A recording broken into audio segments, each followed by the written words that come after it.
Today is market day. I'll tell you how it went in the next clip. It took me about an hour to set up and half an hour to break down. This was a fun market. I really liked the energy here.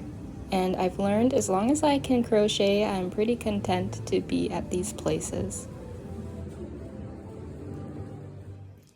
Hey, it's the day after the market. It was a lot of fun.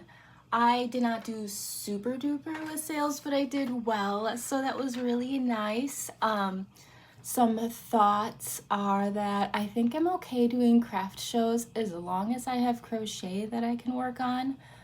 Crocheting in the same spot can get a little monotonous, so this is kind of a nice outlet to be somewhere else while you're crocheting. That was kind of an interesting takeaway that I had. I had a little piece of paper that I wrote what I had available, and I put hashtags by things that sold. I sold 3 fidgets, like a turtle, hedgehog, or octopus. I think it was a turtle, and 2 octopus is what I sold for the fidgets. I sold 1 mug cozy, 3 scrunchies, 2 cards. The granny square bag sold. I'll tell you about that at the end. And 2 of my little mug keychains. And that's what sold. So that was really good. There were like 4 things that I really enjoyed about this. One was a lady just talking with me because she was also a crafter and she got a little burnt out from doing vending fairs. So it was fun talking with her.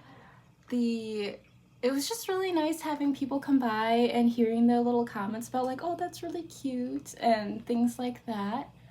Part of my proceeds are going to go to a nonprofit organization that helps feral cats. And this little girl came by and saw that, and she came up with $1 and she's like, for the cats, and like my heart. And then she went around and like if there was change on the ground, she would bring it to me for the cats. So 100% of that is going to go to the cats to help them out. And then the last thing, and I don't know, it was just some really nice feedback, is my granny square bag that I made. I had it on a mannequin with my infinity scarf and the granny square hat.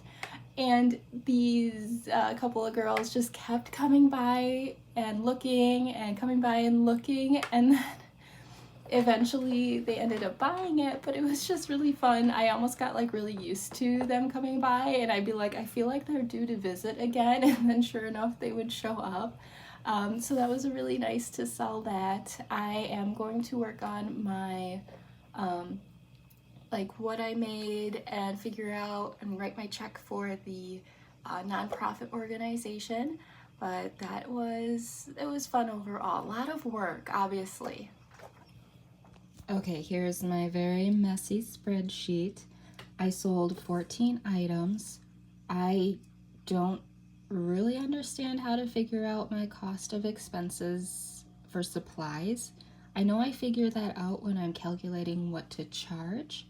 I looked online and they said between $2 to $10 per item for the cost of supplies, so I went on the low end at $2. So I'm saying $28 in supply cost. So what I had in my cash box was $370. I brought $180 in change. So the difference there is $190. $9.50 is going to the Cats Anonymous, and this is the 100%. The girl found $2.07 for them. So Cats Anonymous, they trap, neuter, vaccinate, and release feral cat colonies that people are stewards for. So that, anyway, they're getting that. I wrote the check out, so that left $181.50. Now, I have not made enough to fall into a bracket where I need to be taxed, but I want to think about this in that way. So I did 30% of this, so $54.45 in taxes, left $127. The vendor fee for this was $20, and then $28 here is my cost of supplies. So that left $79.05, which was $15.80 per hour. This was a 5-hour event which is a little bit above the minimum cost of living. So I would say this was a success. I don't really have anything nice to look at, so you get a look at my face. So the 7805, I put this all into an Excel spreadsheet, so I'll be able to keep track of it a little better. But the sad news is that I've put $577.66 into like the startup of all of this in regards to like materials, tables, all that sort of stuff. So I'm down to $499.61 that I still need to like make back to balance out the investment versus the cost. But that was a good chunk of change towards that. I was surprised how well the snail bookmarks did, so I need to make more of those, and they are not my favorite thing to make, but I want to make more clothing items. I want to do like the socks with the really pretty crochet border at the top, and I want to do things with shirts and sweatshirts with crochet involved. So also I want to do like the hooded scarf, hooded infinity scarf. The sad news is that there was also a request for fingerless gloves, and I didn't have any, but I thought about making them. But the one I tried to make with acrylic yarn, I personally hated how it felt. So I want to go to the yarn store and buy more yarn and try and figure out what I like for these projects. And I really shouldn't, because I'm still in the negative, darn it. But I'm kind of convincing myself it's a future investment. It'll be fine. Yeah. So that's where I'm at. So I'm excited because I'm still looking forward to new projects and things. Good stuff. Couple of things. My Excel spreadsheet, something with my formulas was weird, so I reworked it. Since it's December and I am not anywhere near worrying about taxes, I took that 54.45 out. I just made a note of what that would be on like this much that you make. So that made what I took home to 132.50. This number was higher than it should have been. I'm not sure why. But I added, this vendor fee is from the first craft fair I did, not this one. I didn't make any sales on that one, so I'm eating that cost. So the market profit was $132.50, so that brings me down to $309.06 that I've invested, and I'm in the negative on, so that looks so much better. I was putting the money away and I noticed that one of the coins the girl for donations to the cats brought was a Susan B. Anthony dollar. So it's actually $12.57 that is going to the cats. So woohoo! I just wanted to note you didn't see the Susan B. Anthony coin in the other one because we swapped it for $1. Anyway, I was working on this at the craft show and I went horribly awry. So now I get to frog all of this. Still okay because I had something to do, but it's a bummer. This is going to be a personal project, and after this I'm working on a gift for my husband.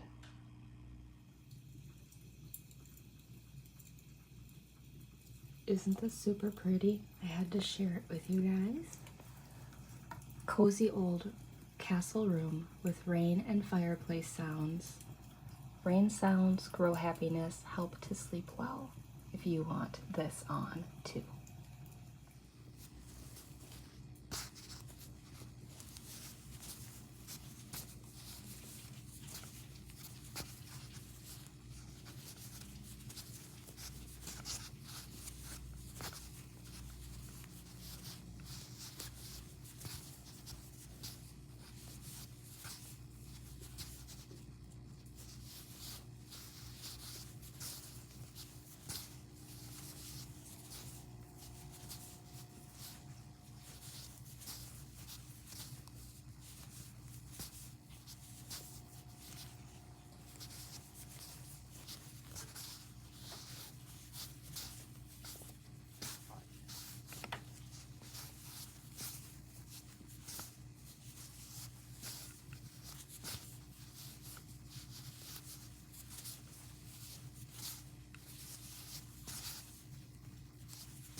I finished the infinity scarf with the hood, so let's try it on.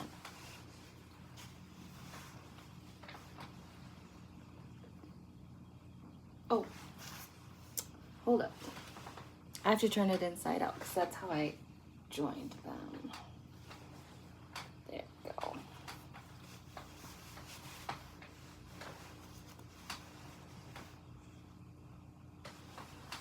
Okay.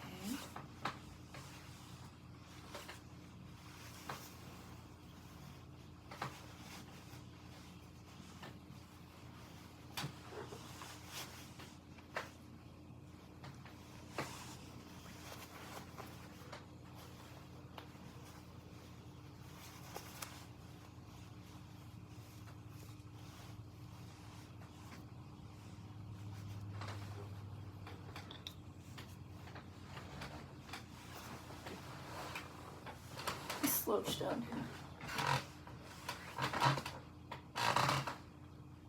My chair is really squeaky. That looks cozy and nice.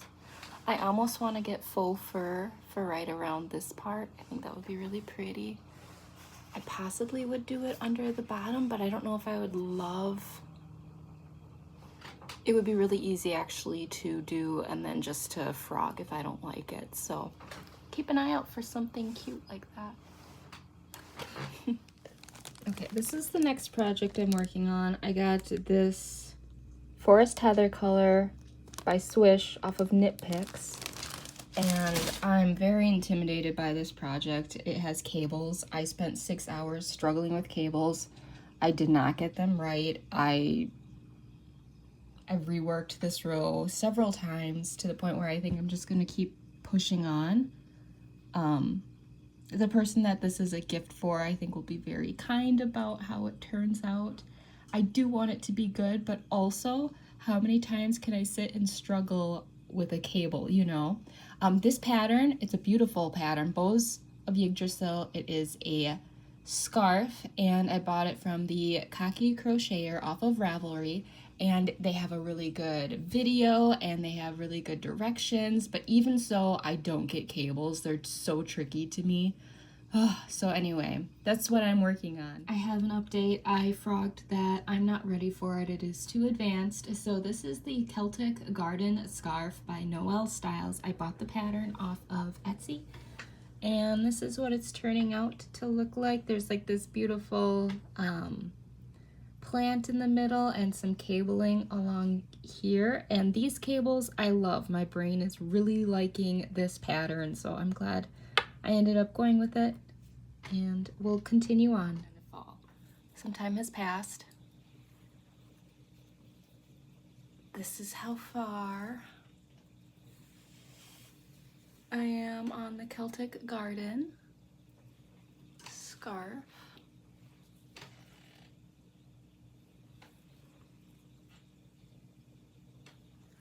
The real reason I wanted to vlog is because I maybe did a yarn haul. I found clearance yarn and then it was buy one get one half off, so sassy, yes, but I'm still like, it's an investment in the future. So let me show you what I got. Loop and threads. This is from Michaels. So these were on sale for $3, and the pattern that I need to do, I need about 300 yards, and one of these is 184 yards. This is loops and thread, twisted texture, and the color is gems. Oh, and apparently I can scan for free patterns, so I'm gonna check that out. I got 2 of each of the colors. This is charcoal. Have to get a pink. This is rose.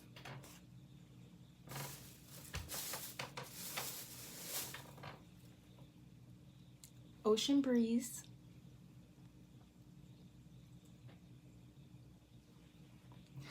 This is a 5 bulky, and it recommends a 6.5 millimeter.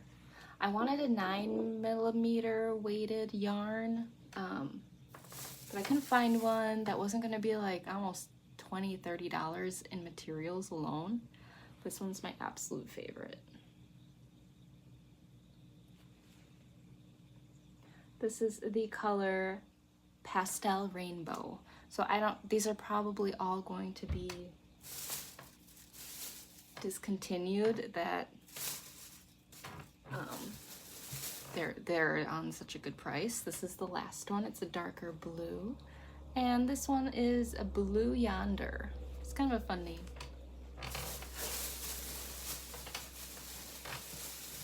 The last two I got, I was drawn in by the colors, and my thought for these is for like the snail's shell. Just a little bit of variety. They were buy one get one half off. They remind me of that worsted yarn by K&C, the Bordeaux, where it will kind of pull apart. So this is a 4 medium weight, and it recommends a 6 millimeter. This is Sweet Raspberry, and this is Dark Ocean.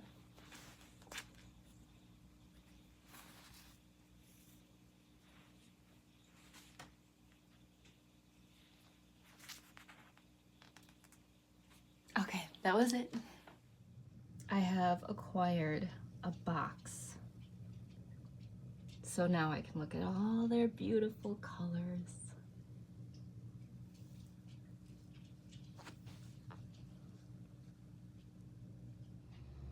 Here is the Celtic Garden scarf. I have it saturated, wrung out, and blocked to dry. I need to work on the fringe, and then this will be complete.